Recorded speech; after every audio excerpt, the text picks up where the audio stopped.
In my opinion, man, there are different types of bust when it comes to NBA. All right. One type of bust that you have are the absolute just failure as NBA players, just failures. These fall under, in my opinion, Anthony Bennett, Adam Morrison, who I think is the biggest bust in NBA history, in my opinion. Then you have, what was that guy that was supposed to be the next, the Kim Mutombo, Hashid the Beat or something like that. Those are the absolute bust. Then you have guys who are considered huge busts, but when you look at it, they actually had somewhat decent careers, playing several seasons. Kwame Brown comes to mind. I remember many years before, he was called the biggest bust in NBA history, and he proved that to be a little bit incorrect, you know. Then you have a guy like Sean Bradley. Sean Bradley, you know, was actually amongst the all-time leaders in block shots.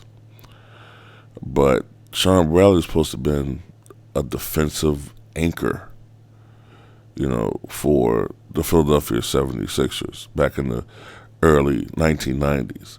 But while he did block a lot of shots, one thing that Sean Bradley was known for was his lack of offensive game, for being weak, lacking fire, and getting dunked on by every black man in the NBA.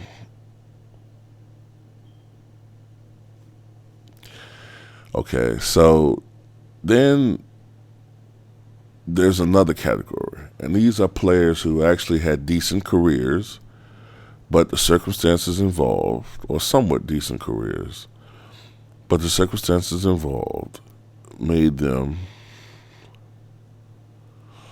you know, made them have the perception of being busts.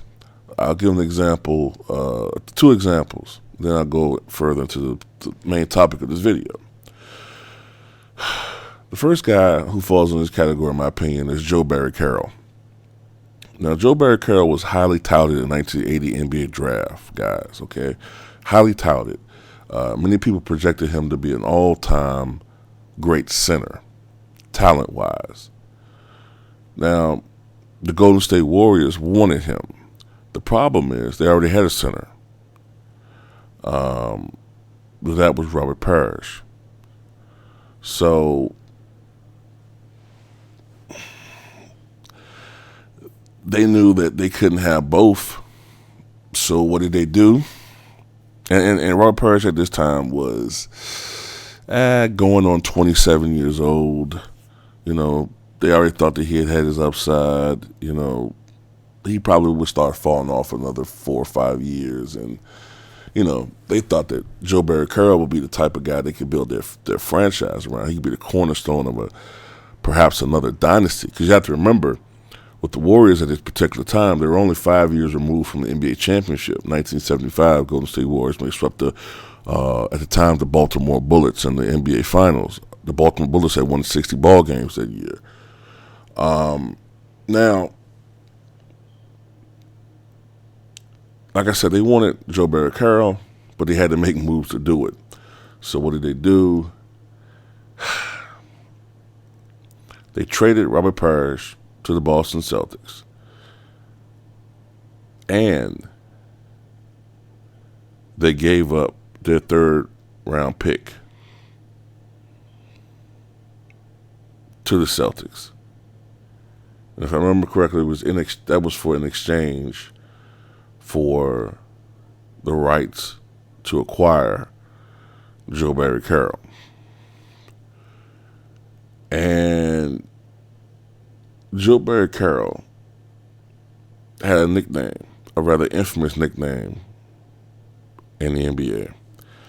And it was Joe Barely Cares. He had very little enthusiasm for basketball, and he did not live up to his potential as a basketball player.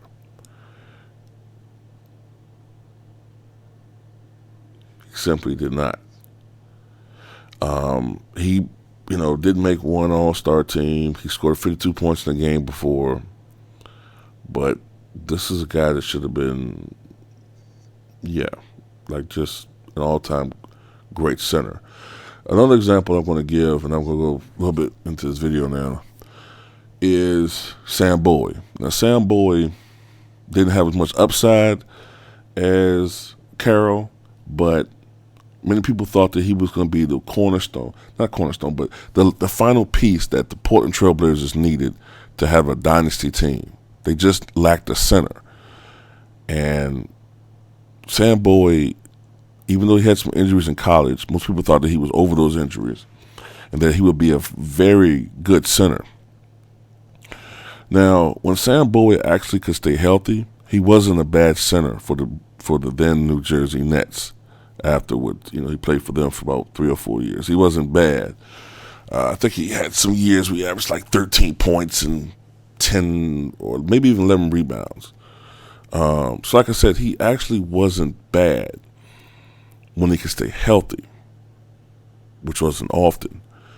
But it was the fact that he was picked just behind Akeem Olajuwon. All right? He was picked behind Akeem Olajuwon. Akeem Olajuwon, in some people's eyes, is the greatest center of all time. I think he's the most skilled center of all time, at least. I mean, Akeem Olajuwon is the all-time official shot blocks leader, although I think if blocks had been counted since the start of the NBA, he'd probably be only fifth behind Wilt Chamberlain, Bill Russell, Kareem Abdul-Jabbar, and Nate Thurman. But still, impressive career, two-time NBA champion. I think he's a multiple Defensive Player of the Year winner, NBA Finals MVP, just an unbelievable basketball player. And you're picked just behind him, and then you're picked just ahead of a guy by the name of Michael Jordan. Not to mention, you're also picked ahead of Charles Barkley and John Stockton. So with that type of company and the hype and hoopla that Sam Bowie got, yes, he's a bust. Now that leads me to talking about Lonzo Ball. Now Lonzo Ball isn't putting up bad numbers, but if you're really watching this guy and being honest, you have to say that for all of the hype that we've heard about him, that he was better than Stephen Curry. He's a greater shooter than Stephen Curry.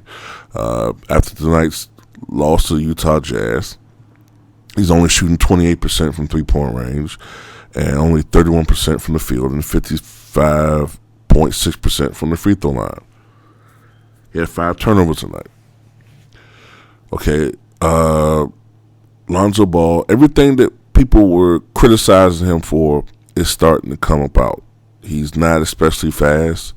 His shot, which looks very awkward and suspect, is giving him some problems. It looks like the pro game is a little too fast for him. He's weak physically. I question his, slightly at least, I question his toughness for the game. And I'm really not convinced that he can play in the NBA at a hard level, or at a competitive level, I should say. I might incur the wrath of some Laker fans and some Lonzo Ball fans and, some ball suckers, whatever the fuck you guys are. But I just think the guy's a bust, man. To give you another example I'm talking about, I think he's the most heavily hyped athlete coming into the NBA since LeBron James in 2003. I mean, LeBron James was so heavily hyped and promoted on ESPN. He was going to be the next Michael Jordan. He was going to be the next Magic Johnson, the next Oscar Robertson. He's ready to play in the NBA right now. They used to play his games on ESPN as high school games. High school. We had never seen that before. So you want to talk about a guy who's hyped, who's seen this before. But the thing about LeBron James, They were saying, he could be a top 20 all-time player. He actually exceeded expectations. I think LeBron James is a top 5 all-time player. So most people, if they don't have him that high, they definitely have him at least in the top 10. Okay, so LeBron James exceeded those extremely high expectations that were put and set upon him. Lonzo Ball, okay, this is a guy who, I don't care what nobody says, man. I don't care. They were saying that he's better than Stephen Curry already. His jumper is better than Stephen Curry. He's going to be, dazzling people coming into the league.